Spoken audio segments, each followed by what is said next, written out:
রমাদান মাসে একটা রাত আছে লাইলাতুল কদর।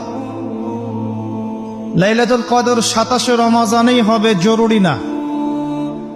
শেষ দশকের বিজোড় রাতগুলোর যে কোনো রাতে লাইলাতুল কদর হতে পারে। হতে পারে 21-এর রাত, হতে পারে 23 বা 25 বা 27 বা 29। ইন্না আনজালনাহু ফি লাইলাতুল কদর, আল্লাহ পাক বলছে নিঃসন্দেহে আমি কোরআনকে নাযিল করেছি লাইলাতুল কদরে। ওয়া মা আদরাকা মা লাইলাতুল কদর, হে নবী আপনি কি জানেন লাইলাতুল কদর কি জিনিস? লাইলাতুল কদরি খায়রুম মিন আলফি শাহর, এই রাতটা হচ্ছে 1000 মাসের চাইতে উত্তম। কোরআন নাজিল করার কারণে লাইলাতুল কদর 1000 মাসের চেয়ে উত্তম।